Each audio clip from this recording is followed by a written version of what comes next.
Welcome everyone. यो application चाहिँ हाम्रो फ्लटर फ्रेमवर्कमा बनेको छ। हामीले चाहिँ यसमा डार्ट ल्याङ्ग्वेज युज गरेको छौँ। यो एप्लिकेसनमा के छ भन्दा एडभान्स लेभलको चाहिँ हाम्रो कस्ट्युम पेन्टिङ, एनिमेसन, इन्टरेक्टिभ युआईहरू चाहिँ यसमा बिल्ड भएको छ।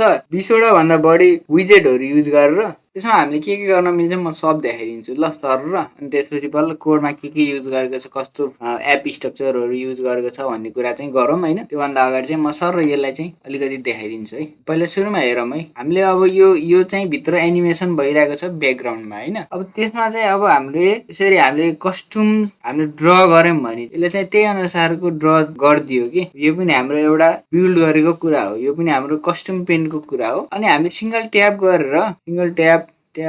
गर्यौं भने पनि यसरी पनि बिल्ड हुन्छ। अब यहाँ चाहिँ धेरै छ कुराहरू। यो चाहिँ हामीले फ्लोटिङ एक्सन बटन युज गरेका छौं दुईटा। एउटा चाहिँ हेल्पको लागि युज गरेको छौं भने एउटा चाहिँ अब यो हाम्रो क्यानभासको लागि चाहिँ एउटा युज गरेको छौं। त्यसभित्र चाहिँ यो भनेको आइकनहरू भयो हैन। अनि त्यसपछि अब यो कलरहरूको लागि पनि डिफ्रेन्ट कलरहरू चुज गर्न मिल्ने गराएको छौं। यसरी चाहिँ सब कलर चुज गर्न मिल्छ। यो यसको लागि मात्रै मिल्दैन कि सबको लागि मिल्छ हैन। यसको लागि यो स्टारको लागि पनि मिल्छ। यसरी हामीले अब यो फ्लावरमा क्लिक गरेर यहाँ क्लिक गर्यौं भने यसरी बन्दै हैन। अब यस्तै गरी ग्रीन कलर क्लिक गरेर यहाँ क्लिक गरियो भने ग्रीन कलरको त्यो बनाउन सक्यौं। यसमा डायमन्ड राख्यौं भने पनि डायमन्डलाई यसरी क्लिक गर्न सक्यौं। अझै टेक्स्टहरू अब चुज गरेर ल हामीले अब डार्लिङलाई राखेर टेक्स्टमा क्लिक गर्यौं भने चाहिँ डार्लिङ पनि आउने भयो है। अनि हामीले यसलाई चाहिँ यसरी यहाँ गएर यसलाई क्लियर गर्दियौं भने यो सब कुराहरू चाहिँ रिमुभ पनि भयो। यति नै छ। यसमा चाहिँ अरु खासै धेरै कुराहरू छैन। अब यहाँ सेभ गर्दा चाहिँ स्न्याक बार आउने हैन। यो सेभ गर्यो नि यसलाई क्लिक गर्दाखेरि स्न्याक बारहरू आउने, अनि त्यसपछि बटम सिट आउने, धेरै कुराहरू छ। यो चाहिँ तपाईहरुले यो कोडलाई गिटहबबाट क्लोन गरेर पनि एक्सप्लोर गर्न सक्नुहुन्छ। मैले के देखाउन खोजेको भन्दा यो फ्लटर फ्रेमवर्क युज गरेर पनि हामीले यस्तो खतरा कुरा चाहिँ गराउन सकिन्छ। तपाईहरुले अब हुन्छ नि त, यो त हामीले डेमो जस्तो गर्यौं के। अब यस्तो पनि हुन सक्छ है भन्ने चाहिँ थाहा भयो नि त। अब हामीले एक्सप्लोर गर्छौं अनि त्यसपछि नयाँ कुरा इम्प्लिमेन्ट गर्छौं, हेर्छौं, हुन्छ नि त। फ्युचर एप्लिकेसनहरुमा चाहिँ इम्प्लिमेन्ट गर्छौं। अब त्यसलाई एक्सप्लोर गर्न पहिला सुरुमा के गर्नु पर्छ भन्दा अब एआई को सपोर्ट लिने जे गर्दा नि भयो, तर एक्सप्लोर चाहिँ गर्नु पर्यो है। यसलाई चाहिँ यसरी साइडमा राख्दियौं अनि यसलाई चाहिँ खोलौं। अल्ट सित लाइक जेट गरेपछि यो कोडहरु सब देखिन्छ। ल यति भएपछि हाम्रो काम सकियो नि। यहाँ आफ्नो डिस्प्ले भइरहेको छ। यहाँ गएर टक्कसित यो रेस्पोन्सिभ पनि छ के। यो पुरा मोबाइलको लागि छ। अनि त्यसपछि यो त्यस्तै गरी चाहिँ डेस्कटपको लागि पनि सेट गरेको छ। रेस्पोन्सिभ डिजाइन छ है, यूएक्स। अनि एउटा कुरा भन्न बिर्सेको रहेछ, यो साइजलाई पनि हामीले कन्ट्रोल गर्न सकिन्छ कि। यो अब कत्रो यसलाई चाहिँ कत्रो गराउने भनेर, यो हामीले अब हार्टलाई कत्रो गराउने भनेर चाहिँ यसरी साइजलाई पनि कन्ट्रोल गर्न मिल्छ यसरी। यो चाहिँ हाम्रो कस्ट्युम पेन्टको बाउन्ड्री है। यहाँ भित्र मात्रै हामीले काम गर्न सक्छौं। ब्याकग्राउन्डमा चाहिँ हाम्रो एनिमेसन चलिरहेको हुन्छ। यो एपको चाहिँ स्ट्रक्चर ओभरभ्यू कस्तो छ भन्दा चाहिँ एउटा चाहिँ हाम्रो कोर स्ट्रक्चर भन्ने हुन्छ, अर्को चाहिँ की स्टेट भेरिएबल भन्छ। कोर स्ट्रक्चर भित्र चाहिँ हामीले के युज गरेको छौं भन्दा मेटेरियल एप भित्र चाहिँ अनि स्टेटफुल विजेट युज गरेर यसमा चाहिँ हामीले अर्को के युज गरेको छौं भन्दा यो टिकट प्रोवाइडर स्टेट मिक्सिङ भन्ने चाहिँ युज गरेको छौं। जसले गर्दा के गर्छ भन्दा चाहिँ यो मल्टिपल एनिमेसनहरु हुन्छ नि हो, त्यसलाई चाहिँ कन्ट्रोल गर्ने काम गर्छ के।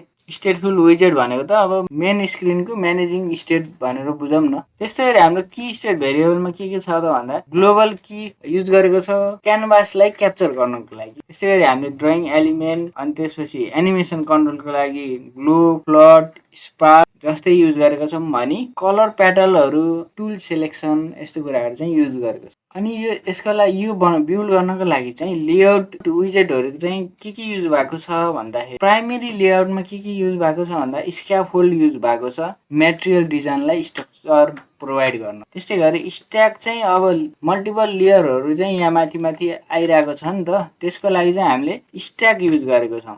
अनि पोजिसनिङ भनेको त अब यहाँ हामीले कहाँ पोजिसनिङ गरेछौं, अब यो जहाँ हामीले माउस पोइन्ट गरेछौं नि त्यसलाई चाहिँ पोजिसनिङ गरेछौं नि हो, त्यसको लागि चाहिँ पोजिसनिङ युज गरेको छौं। अब सेन्टर भनेको अब यो हामीले यो राख्दाखेरि चाहिँ सेन्टरमा राखेको छौं, त्यसको लागि चाहिँ यहाँ सेन्टर पनि युज भएको छ। अनि रो, कलम, rap, single child score view जस्ता कुराहरु पनि हामीले प्राइमेरी लेआउटको लागि युज गरेको छौं। त्यस्तै गरी हामीले कन्टेनर डेकोरेसनको लागि चाहिँ हामीले कन्टेनर भनेको त अब कम्प्लेक्स डेकोरेसन गर्नको लागि युज गरिन्छ। बक्स डेकोरेसन भित्र चाहिँ हामीले के युज गरेको छौँ भन्दा यो प्रोजेक्टमा लिनियर ग्रेडियन्ट अनि radical gradient border radius dot circle गरेर चाहिँ हामीले बोर्डर रेडियस सर्कल युज गरेको छौँ। अनि हुन्छ नि त्यो डेप्थ इफेक्ट ल्याउनको लागि चाहिँ हामीले यसमा बक्स स्याडो चाहिँ युज गरेको छौँ। त्यस्तै गरी हामीले आउटलाइन दिनको लागि चाहिँ हामीले बोर्डर अलमा चाहिँ सर्टेन भ्यालु राखेको छौँ। त्यस्तै गरी हामीले क्लिपिङको लागि चाहिँ हामीले क्लिप आर रिएक्ट युज गरेको छौँ, जसले गर्दा चाहिँ के हुन्छ भन्दा यो राउन्डिङ कर्नर छ नि हो, यो चाहिँ क्यानभासमा चाहिँ राउन्डिङ कर्नर गराउनको लागि चाहिँ क्लिप आर रिएक्ट युज गरेको छौँ। त्यस्तै गरी हामीले रिपेन बााउन्ड्री युज गरेको छौँ इमेज क्याप्चर गर्नको लागि। अनि त्यसपछि फेरि हामीले त्यसको पर्फर्मेन्सलाई अप्टिमाइजेसन गर्नको लागि। अनि हामीले गेस्चर डिटेक्सनको लागि चाहिँ के युज गरेको छौँ भन्दा इन्टरेक्टिभ विजेटको लागि चाहिँ गेस्चर डिटेक्टरको प्रोपर्टिजहरू on tap down, on pan start, on pan update, on pan end यो प्रोपर्टिजहरू चाहिँ युज गरेको छौँ, जसले गर्दा हामीलाई कस्ट्युम ड्रइङ गर्नको लागि चाहिँ एकदम हेल्प गर्छ। यसले चाहिँ बिगिन ड्र्यागिङ बिगिन भयो भन्ने कुराहरू जनाउँछ, जस्तै कन्टिन्यू ड्रइङ भइरहेछ भन्ने बुझाउँछ, जस्तै गरी अब स्टप भयो भनेर बुझाउँछ इन पोइन्टमा। यस्तो कुरा चाहिँ यो गेस्चर डिटेक्टरबाट चाहिँ डिटेक्ट भइरहेको छ। त्यस्तै गरी हाम्रो एनिमेसन विजेटमा चाहिँ हामीले के युज गरेको छौँ भन्दा हामीले चाहिँ एनिमेटेड बिल्डर अनि विजेट युज गरेको छौँ। एनिमेटेड बिल्डरले चाहिँ के गर्छ भन्दा एनिमेसन चेन्जहरूलाई चाहिँ रिभिल गर्ने काम गर्छ। त्यो फ्लोटिङ एम्बिएन्ट लाइटहरूलाई चाहिँ यसले कन्ट्रोल गर्ने काम गर्छ। ब्याकग्राउन्डमा देखिरहेको छ ग्रेडियन्ट पल्सिङ हो, त्यस्तो कुराहरूलाई चाहिँ यहाँबाट चाहिँ हामीले कन्ट्रोल गर्न सक्छौँ। त्यस्तै गरी अर्को चाहिँ हाम्रो एनिमेटेड कन्टेनर युज गरेको छौँ। त्यो चाहिँ किन युज गरेको भन्दा स्मुथ ट्रान्जिसनको लागि चाहिँ युज गरेको छौँ। कलर पेटल्सहरूलाई चाहिँ हाइलाइट गर्न युज गरेछौँ भन्दा नि भयो। टुल बटन सिलेक्सनको लागि पनि हामीले एनिमेटेड कन्टेनरहरू युज गरेको। अनि एनिमेटेड ओपासिटी युज गरेको छौँ फेरि हाम्रो वेलकम स्क्रिन फेडको लागि। त्यस्तै गरी कस्ट्युम पेन्टिङको लागि चाहिँ हामीले कोर क्यानभास विजेटहरू के युज गरेको छौँ भन्दा कस्ट्युम पेन्टर, यसले चाहिँ के गर्छ भन्दा इम्प्लिमेन्ट गर्छ कि पेन्टलाई पेन्टिङ मेथड भन्छ नि हो त्यसलाई यो इम्प्लिमेन्ट गर्छ। अनि अर्को चाहिँ सुल रिपेन्ट भन्ने त्यो विजेटलाई चाहिँ इम्प्लिमेन्ट गर्न सकिन्छ यसबाट। पेन्ट लजिक हो भनेर बुझौँ न कस्ट्युम पेन्टर भनेको। अनि त्यस्तै गरी कस्ट्युम पेन्ट भनेको चाहिँ हाम्रो ड्रइङ सर्फेस हो भनेर बुझ्दा हुन्छ। अरू ड्रइङ मेथडहरू चाहिँ के युज भएको छ भन्दा चाहिँ हाम्रो हार्ट, स्टार, बटरफ्लाइज युज भएको छ, डायमन्ड एन्ड टेक्स्ट रिङ यिनीहरू कुरा चाहिँ युज भएको छ। अनि हाम्रो क्यानभास ट्रान्सफर्मेसनमा चाहिँ रोटेट, ट्रान्सलेट, स्केल जस्ता कुराहरू चाहिँ हामीले यसमा युज बिल्ड गरेको छौँ भनौँ न। अनि हाम्रो ग्रेडियन्ट स्लाइडर्स, ग्रेडियन्ट सेडर्स अनि shadow effect, text painter use गरेको छौँ टेक्स्ट रेन्डरिङको लागि। यो चाहिँ हाम्रो यी सबै कुरा चाहिँ हाम्रो ड्रइङ मेथडहरू भित्र पर्छ। अनि हाम्रो इनपुट आउटपुट कन्ट्रोल विजेटको लागि चाहिँ कस्तो कुराहरू युज गरेको छौँ भन्दा युजर कन्ट्रोलको लागि चाहिँ स्लाइडर थिमको लागि चाहिँ स्लाइडर युज गरेको छौँ ब्रस साइज कन्ट्रोल गर्नको लागि। त्यस्तै गरी चाहिँ हाम्रो डायलग एक्सनको लागि चाहिँ टेक्स्ट बटन युज गरेको छौँ भने प्राइमेरी एक्सनहरूको लागि चाहिँ हामीले एलिभेटेड बटनहरू युज गरेको छौँ। अनि हेल्पको लागि चाहिँ हामीले फ्लोटिङ एक्सन बटन चाहिँ युज गरेको छौँ। त्यस्तै गरी यो हाम्रो छ नि टुलभित्र भिजुअल इन्डिकेटर को लागि चाहिँ हाम्रो आइकन भन्ने चाहिँ युज गरेको छौँ। अनि अघि मैले देखाए जस्तो डायलग र ओभरलेको लागि चाहिँ अब हाम्रो सो मोडल बटम सिट भनेको चाहिँ अब टेक्स्ट पिकर बुझौँ न।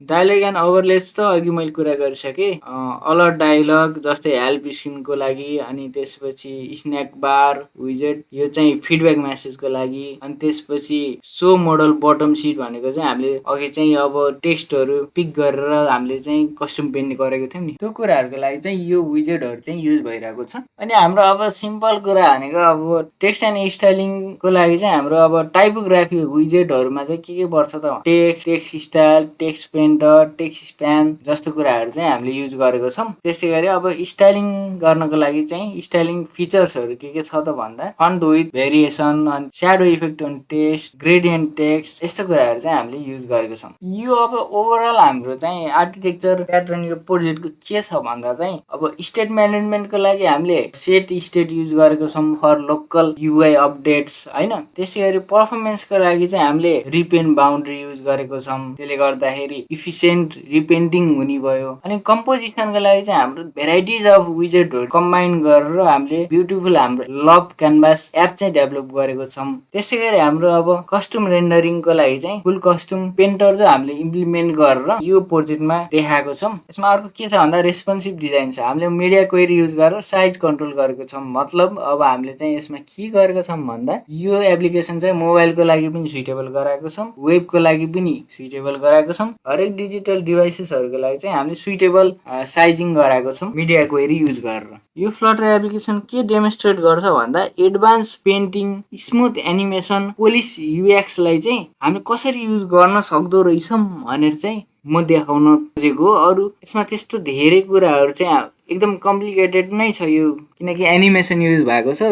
मैले पनि यो आज मात्रै ट्राई गरेको। जस्ट यो चाहिँ कस्तो एनिमेसन युज गरेर चाहिँ हामीले के सम्म गर्न सकिँदो रहेछ त, हामीले अब फ्युचर आफ्नो प्रोजेक्टमा चाहिँ के इम्प्लिमेन्ट गर्न सकिँदो रहेछ भनेर चाहिँ आफूले अब एआईलाई अब यस्तो यहाँ चेन्ज गर, यो गर, यसलाई चाहिँ यहाँ हटाइदिए, यो राखिदिए भनेर मैले यत्तिकोसम्म डेभलप गरेको चाहिँ एआई युज गरेर हो। यो कोडलाई चाहिँ अब तपाईँहरूले पनि एकदम राम्रोसित हेर्नु होला। अनि त्यसपछि आफ्नो अब वेबाट यसमा चाहिँ अझै के चेन्ज ल्याउन सकिन्छ, के अझै एनिमेटेड गर्न सकिन्छ हो, यो कुराहरू चाहिँ अब थाहा चाहिँ हुनु पऱ्यो नि। अब फ्लटरको खासै केही देख्दिनँ मैले, हुन्छ नि त्यो एडभान्स लेभलको केही पनि देख्दिनँ। अब चाहिँ हामीले अब आफैले एआईलाई हुन्छ कि कताबाट हुन्छ, कसरी हुन्छ होइन, के नयाँ कुरा, नयाँ क्रिएटिभिटी डेभलप गर्न सकिन्छ त भनेर चाहिँ एक्सप्लोर गर्दै जाने हो। म पनि गर्छु, तपाईँहरू पनि गर्नु। तपाईँहरूले गरेको चाहिँ अब मलाई सोसलमा ट्याग गर्नु भने म रिपोस्ट पनि गर्छु। सो यति भन्दै आजलाई म भिडियो यहीँ इन गर्न गइरहेको छु। त्योभन्दा अगाडि म के भन्न चाहन्छु भन्दा तपाईँहरू चाहिँ यहाँ गएर हो यो मेरो यो गिटहबमा चाहिँ क्रेलिफाई भनेर सर्च गर्नु भने भेट्नुहुन्छ। अनि त्यहाँ गएर चाहिँ यो हेर्न पनि सक्नुहुन्छ, यो कोडलाई रन गरेर होइन। यसमा चाहिँ अझै खतरा कुरा गराएर मलाई ट्याग गर्न पनि सक्नुहुन्छ। सो या गाइस, यदि तपाईँहरू नयाँ हुनुहुन्छ भने च्यानलमा सब्सक्राइब गरिदिनु होला, किनभने म यस्तै नयाँ कुराहरू एक्सप्लोर गरिरहन्छु अनि युट्युबमा पनि पब्लिस गरिरहन्छु। होप तपाईँलाई पनि राम्रो लाग्नेछ। राम्रो लागेन भने ठिकै छ नि त, केही भएन। एटलिस्ट अब एउटै फिल्डको भइसकेपछि अलिकति केही न केही त सिकिन्छ जस्तो लाग्छ। त्यही भएर सपोर्ट चाहिँ देखाउनु होला गाइजहरू। यति भन्दै see you in the next video. Till then bye by.